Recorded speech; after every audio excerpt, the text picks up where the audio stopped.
Welcome to this week's hike, where we're going to do a little bit of Rob speciality power tourism with my cousin Chris and Sarah and their friends Greg and Rosie, who are in from the UK. So let's go and take in the Tillman Bridge and the Hoover Dam.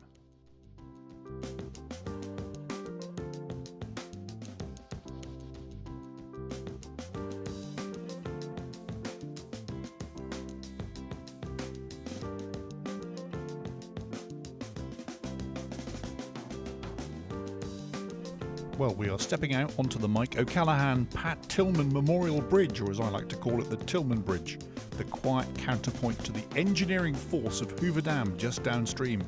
It feels exposed up here, and that's part of the point. This bridge was built not just to carry traffic, but to pull it away from the dam itself, preserving both security and the visitor experience below.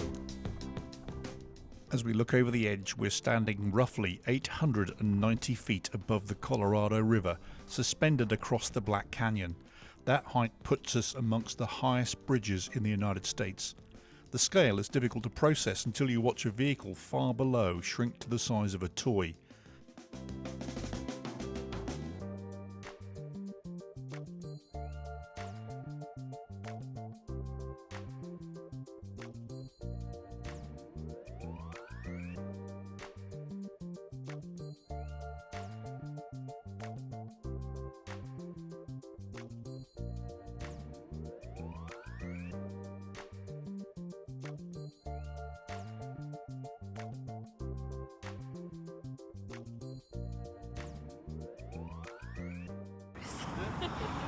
You gonna look down then, Chris?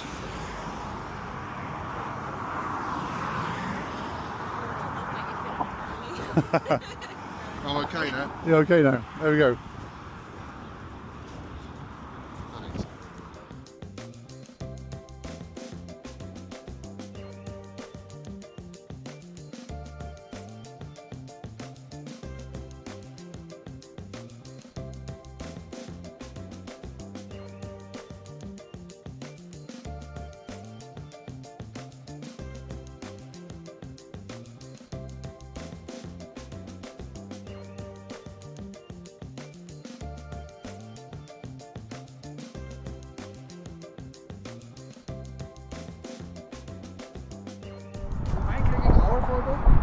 Sure.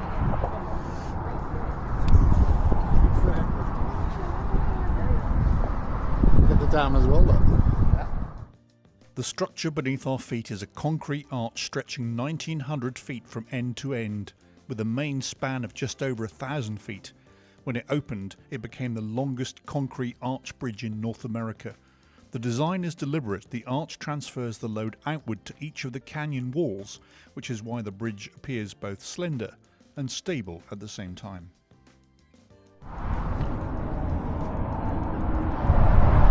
Come to Arizona. We're across.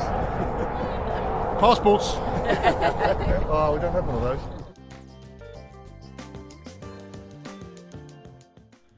After we relocated from the Tillman Bridge and parked up, we're starting to cross the Hoover Dam, a structure that still feels improbable nearly a century after it was built. The scale is immediate, rising more than 700 feet from bedrock to crest and stretching across the narrow throat of Black Canyon. It's both a barrier and a control point on one of the most important rivers in the American West. Construction began in 1931 at the height of the Great Depression. Thousands came here for work, and what they found was harsh even by the standards of the time. Summer temperatures pushed well beyond 110 degrees. The river had to be diverted through massive tunnels blasted into the canyon walls before the foundation could ever be prepared. Only then could the concrete begin to rise. At the base of the dam are the powerhouses. Water release from the reservoir is directed through penstocks, driving turbines that generate electricity. At full capacity, the dam can produce over 2,000 megawatts, supplying power to Nevada, Arizona and California. For decades, this was a cornerstone of regional growth, enabling cities like Las Vegas and Los Angeles to expand with reliable energy. As we look over Chris's shoulder, we can see the bleached white line that represented the water line, the high water mark of Lake Mead, which for decades now has not been refilling from the Rocky Mountains from where the water comes in the first place. The dam is getting to a point where the towers that we're looking at here, which are where the water is sucked in and absorbed, could be too high for the water to actually get in. A real problem for the future. Squeeze a tad. There we go. Someone.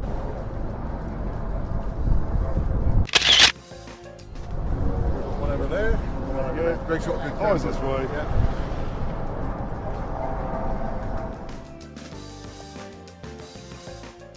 So, doing the Hoover Dam with my cousins. Make sure you give the hike a like.